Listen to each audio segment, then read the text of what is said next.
Assalamualaikum warahmatullahi wabarakatuh. Kembali lagi bersama saya Gina Habitul Hikmah. Di sini saya akan memberikan materi yaitu perencanaan pusat studi dakwah dan apa sih hubungan antara kedua buku ilmu dakwah dan ilmu manajemen, dan apa saja korelasinya terhadap materi yang akan saya sampaikan, yaitu perencanaan pusat studi dakwah. Menjelaskan apa sih itu perencanaan. Nah, perencanaan ialah proses fundamental yang digunakan oleh manajer untuk menetapkan tujuan dan cara mencapainya. Perbedaan dalam pelaksanaannya disebabkan oleh variasi jenis dan tingkat perencanaan. Dalam organisasi, perencanaan diperlukan karena memiliki peran yang lebih penting di antara fungsi manajemen lainnya. Sedangkan menurut ahli itu apa sih itu perencanaan menurut para ahli? Nah, menurut Sri Wilujeng berpendapat bahwa planning atau perencanaan itu merupakan suatu proses evaluasi, perbandingan, dan pemilihan alternatif yang terbaik dari berbagai aktivitas yang akan dilakukan untuk mencapai tujuan bersama. Itu menurut Sri Wilujeng. Nah, sedangkan menurut Malayu SP Hasibuan menyebutkan bahwa perencanaan itu merupakan fungsi dasar dan fundamental dalam manajemen karena fungsi-fungsi lain seperti pengorganisasian, penyusunan, staf, pengarahan, dan pengendalian itu harus didasarkan pada perencanaan yang telah dibuat sebelumnya. Terus menurut W.H. Newan, nah, perencanaan beliau ini mengartikan perencanaan itu sebagai proses pengambilan keputusan yang melibatkan identifikasi tindakan yang perlu dilakukan serta tahapan-tahapan yang harus dipersiapkan sebelum melakukan suatu kegiatan. Nah, dari definisi yang di atas yang sudah saya paparkan itu dapat disimpulkan, benang merahnya itu berarti perencanaan merupakan proses awal yang digunakan dalam menentukan tujuan secara umum dan mengembangkan proses-proses untuk mencapainya. Nah, menurut perspektif Al-Quran, perencanaan dakwah merupakan landasan fundamental dari segala aktivitas yang dikerjakan agar mewujudkan kesuksesan di masa depan. Dalam manajemen dakwah, perencanaan dikenal sebagai takhtid. Nah, yang bertujuan untuk menentukan sasaran-sasaran industri dan kebijakan program-program yang telah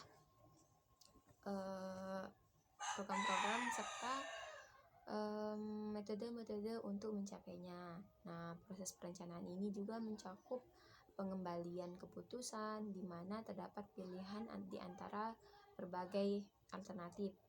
Kebijakan program dan metode kerja membentuk totalitas operasi industri atau organisasi. Nah, perencanaan pusat studi dakwah itu dapat dipahami sebagai suatu proses yang terstruktur dan terorganisir ketika menentukan prosedur yang akan dilakukan untuk menjalankan dan mengembangkan aktivitas-aktivitas dakwah. Khususnya itu dalam lingkup akademis atau kelembagaan yang berfokus pada pusat studi dakwah. Nah, proses ini melibatkan pemikiran mendalam serta pengambilan keputusan yang matang untuk menentukan tujuan, strateginya, dan metode dalam mencapai misi-misi dakwah tersebut. Sehingga perencanaan pusat studi dakwah merupakan sebuah kerangka kerja yang komprehensif untuk mempersiapkan dan melaksanakan kegiatan dakwah secara berkelanjutan dengan tetap berpegang pada prinsip-prinsip Islam serta memperhatikan perubahan dan. Nah, selanjutnya apa sih tujuan dari perencanaan pusat studi dakwah? Nah, tujuan perencanaan dakwah tidak lain hanya untuk mendapatkan hasil yang maksimal atas potensi dakwah yang kita bawakan sebagai seorang dai. Nah, seorang yang nantinya akan membawakan suatu pesan dakwah atau ceramah haruslah melakukan suatu persiapan dulu nih agar agar jalan proses dakwahnya itu dapat berjalan dengan baik. Nah, saya akan sebutkan tujuan dari perencanaan pusat studi dakwah. Nah, tujuan perencanaan pada pusat studi dakwah adalah untuk meyakinkan bahwa setiap program kerja yang dirancang dapat dilaksanakan dengan efektif maupun efisien. Nah, dengan adanya perencanaan, maka program kerja dakwahnya itu dapat dilaksanakan dengan baik gitu, karena kan sudah dilakukan perencanaan terlebih dahulu. Selanjutnya yang kedua, perencanaan pusat studi dakwah bertujuan untuk menentukan kebijakan, prosedur serta program yang jelas yang nantinya akan memberikan pedoman bagi pelaksanaan kegiatan akademis dakwah. Nah, kalau kita sudah melakukan perencanaan, maka pas kita proses dakwahnya itu dia akan lebih terstruktur gitu, karena sudah dirancang terlebih dahulu pas melakukan perencanaan. Selain itu juga perencanaan pada pusat studi dakwah ini juga bertujuan untuk memperkecil risiko kesalahan dan memperkecil dalam menghadapi tantangan dakwah di masa depan, sehingga segala tindakan yang diambil lebih terfokus dan terukur.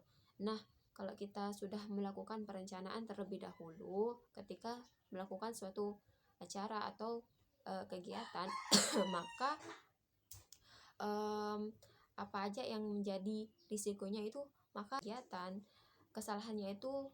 risiko kesalahannya itu sedikit karena sudah melakukan perencanaan pada sebelum melakukan kegiatan.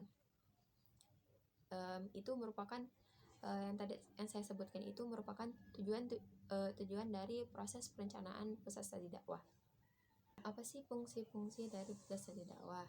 Nah, penyusunan aktivitas akademis secara sistematis. Yang pertama itu fungsinya itu penyusunan aktivitas akademis secara sistematis dan terkoordinir. Perencanaan pusat studi dakwah berfungsi untuk mengatur kegiatan akademik, penelitian, dan pelatihan dakwah secara sistematis dan terukur. Ini tuh mencakup penyusunan kurikulumnya, pengembangan program, penelitiannya, dan pelatihan untuk memudahkan terlaksananya tujuan pusat studi dakwah. Terus fungsi kedua yaitu mengantisipasi perkembangan isu-isu keagamaan dan sosial di masa depan. Nah, fungsi ini itu membantu pusat studi dakwah untuk melakukan kajian proaktif terhadap tren keagamaan pada masa ini, pada masa sosialnya dan budaya di masa depannya.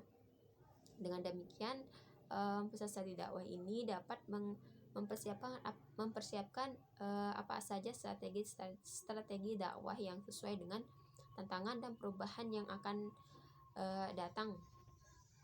Terus fungsi yang ketiga itu menerangkan metode dakwah yang efektif dan efisien. Nah, perencanaan dalam pusat studi dakwah memungkinkan institusi untuk melakukan penelitian dan pengembangan terkait metode atau isu-isu dakwah. Selanjutnya, prinsip dalam perencanaan pusat studi dakwah. Nah, dalam merumuskan rencana biasanya itu pertama itu dilakukan analisis SWOT tuh. Analisis SWOT itu ada strengths-nya, weakness-nya, opportunities-nya, dan threats-nya. Apa sih itu? Yang pertama itu strength. Strength itu kekuatan. Nah, di sini tuh mengidentifikasi kekuatan yang sedia untuk mencapai tujuannya. Nah, perencanaan ini tuh kita lihat dulu apa aja kekuatan atau kelebihannya itu. Nah, setelah itu baru kita kaitkan dengan tujuannya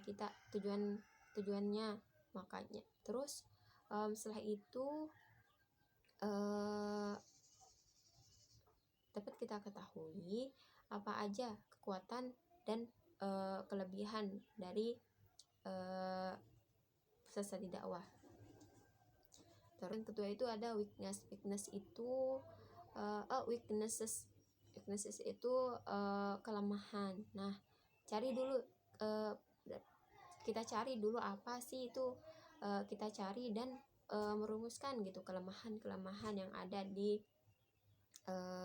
apa yang kita itu, misalkan kayak di masjid atau lingkungan di sekitarnya. Terus ada yang ketiga ada opportunities. Nah, Di sini itu opportunities itu peluangnya. Nah, di sana itu kita mampu menjelaskan berbagai peluang yang bisa digunain untuk meraih tujuannya. Kayak misalkan peluang masjid gitu. Nah, di sana tuh kita mampu menjelaskan apa aja gitu peluang yang didapatkan dalam masjid. Nah, yang terakhir itu ada threats. Di situ ada ancaman. Nah, perencanaannya itu bisa kita mengidentifikasi ancaman yang mungkin muncul dalam usaha mencapai tujuan. Nah, di sana kalau kita udah merencanain, maka kita bisa tahu gitu apa aja ancaman-ancaman yang dapat terjadi gitu. Maka di sana itu bisa kita rumusin gitu biar memperkecil risiko. Nah, selanjutnya apa sih prosedur dalam merancang proses studi dakwah? Yang pertama itu proyeksi dan estimasi masa depan atau projecting. Nah, perkiraan tentang masa depan adalah usaha memproyeksi tujuan agar selaras dengan rencana yang telah dibuat sebelumnya. Kegiatan ini tuh sangat penting karena dapat memahami kegiatan atau gambaran situasi dan kondisi masa yang akan datang yang dapat mempengaruhi pelaksanaan dakwah atau dapat ditetapkan sasaran dan prosedur yang lebih sistematis. Yang kedua itu ada penetapan dan perumusan sasaran untuk mencapai dakwah yang sudah ditetapkan sebelumnya. Nah, penetapan dan perumusan sasaran dakwah ini sangatlah penting karena perencanaan dakwah hanya bisa dirumuskan secara efektif jika tujuan utamanya sudah ditentukan terlebih dahulu. Nah, tanpa memahami sasaran-sasaran yang ingin dicapai, langkah-langkah program dan tindakan yang perlu dilakukan tidak dapat ditentukan dengan tepat. Terus selanjutnya itu ada penentuan aksi dakwah dan keutamaan pelaksanaannya. Nah, aksi dakwah ialah implementasi yang telah ditetapkan dalam bentuk kegiatan yang sangat konkret. Nah, aksi dakwah harus selaras gitu dengan tujuan-tujuan yang telah ditentukan. Pusat studi dakwah perlu merumuskan berbagai macam program strategis yang mencakup kegiatan seperti kegiatan pendidikan, penelitian, publikasi ilmiah, terus ada seminar dan kegiatan dakwah gitu. Prioritas kegiatannya itu harus disesuaikan dengan kebutuhan yang mendesak, seperti meningkatkan kompetensi para pengajar dakwah atau mengembangkan riset tentang metode-metode dakwah secara digital. Terus yang selanjutnya itu penetapan jadwal waktunya. Penentuan waktu itu sangat krusial dalam aktivitas dakwah gitu. Dengan mengetahui kapan kegiatan dakwah atau aktivitas dakwah harus dilaksanakan serta durasi yang harus dialokasikan untuk setiap aktivitasnya, para dai atau mad'u dakwah dapat mempersiapkan diri gitu kapan waktunya berhenti ketika dalam melakukan kegiatan dakwah, sehingga estimasi waktu itu dapat berjalan dengan baik. Selanjutnya ada penetapan metode dakwah. Nah, penetapan metode dakwah ini merupakan tata cara dakwah, merupakan metode yang dilalui oleh pelaku dakwah kayak dai sama madunya gitu dalam menyampaikan materi ataupun metode menentukan strategi dalam dakwah. Pesan dakwah itu harus dalam perencanaan pesan dakwah itu harus merumuskan metode pengajaran dan penyebaran dakwah yang paling efektif berdasarkan riset dan pengalaman lapangan. Metode dakwah yang dikembangkan harus relevan dengan kondisi kontemporer seperti dakwah melalui kayak seperti dakwah melalui media sosial, video atau pendekatan interaktif yang lebih menarik gitu, agar lebih menarik pada generasi muda. Terus ada penentuan lokasi. Nah, penentuan lokasi itu harus tempatnya itu harus strategis, karena biar lebih mudah dijangkau oleh para mad'u dakwah. Terus ada evaluasi dan monitoring pusat studi dakwah. Nah, ini tuh harus memiliki mekanisme evaluasi dan monitoring untuk mengevaluasi setiap program dan kegiatan yang dilakukan. Evaluasi ini tuh bertujuan apakah sasaran awal yang telah disepakati telah berhasil dicapai atau perlu dilakukan perbaikan dalam implementasi kegiatan selanjutnya gitu. Jadi dengan adanya evaluasi, maka ditahu gitu apa sasaran-sasaran yang telah dicapainya dan apa aja gitu kekurangannya, sehingga bisa diperbaiki gitu dengan waktu yang akan datang. Selanjutnya saya akan menjelaskan apa sih hubungan antara kedua buku ini. Buku ini tuh kan ini tuh buku ilmu manajemen. Pada dasarnya kemampuan manusia itu terbatas, sedangkan kebutuhannya itu tidak terbatas. Nah, untuk memenuhi kebutuhan yang tidak terbatas dengan kemampuan yang terbatas, maka dalam melakukan pekerjaan itu mendorong manusia membagi pekerjaannya, tugasnya, dan tanggung jawabnya. Dengan adanya pembagian kerja, tugas, dan tanggung jawab itu, maka terbentuklah kerjasama dalam suatu organisasi. Nah, dalam organisasi itu, maka pekerjaan yang berat dan sulit dapat diselesaikan dengan baik dan tujuan yang diinginkan dapat tercapai. Proses untuk mencapai tujuan tersebut adalah dengan ilmu manajemen. Nah, pada buku ini buku manajemen dasar, pengertian dan salah, ini tuh membahas dengan lengkap dan terinci gitu. Pembahasannya yang sistematis akan memudahkan pembaca untuk mempelajari dan memahami manajemen. Buku ini itu ditunjukkan untuk bagi mahasiswa pada bidang studi manajemen dan manajemen dakwah, sama pemimpin perusahaan dan pembaca yang berminat dalam bidang manajemen. Selanjutnya, buku ilmu dakwah. Pada dasarnya kan agama Islam itu berkembang di berbagai belahan dunia. Tidak lain karena adanya aktivitas dakwah. Oleh karena itu, dakwah merupakan kewajiban yang tidak dapat ditinggalkan oleh setiap muslim secara individual maupun secara kolektif. Karena dakwah merupakan kewajiban individual atau sekaligus juga merupakan kewajiban kolektif bagi umat Islam. Selama ini dakwah seperti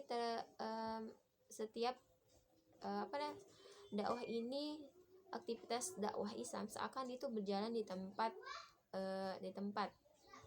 Islam lebih banyak sebagai tontonan, belum sebagai tuntunan. Pada buku ini tuh ini tuh tidak menjelaskan secara teoritis tentang apa dan bagaimana dakwah, tetapi buku ini juga merupakan teks ilmu dakwah yang komprehensif, karena dalam buku ini tuh banyak menjelaskan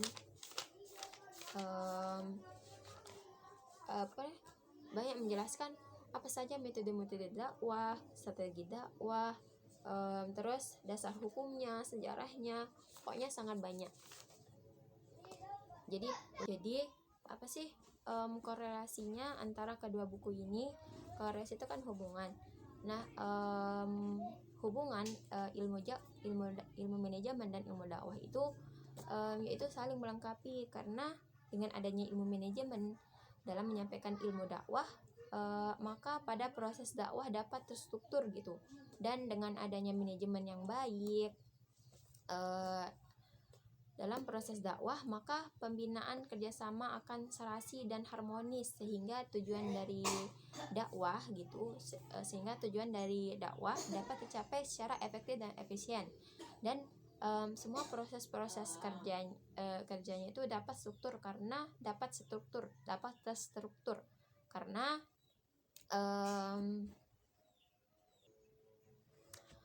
kan karena telah direncanakan terlebih dahulu dan dianalisis apa saja kendala-kendala yang mungkin terjadi dalam proses dakwahnya. Nah, kedua buku ini tuh saling berkaitan gitu.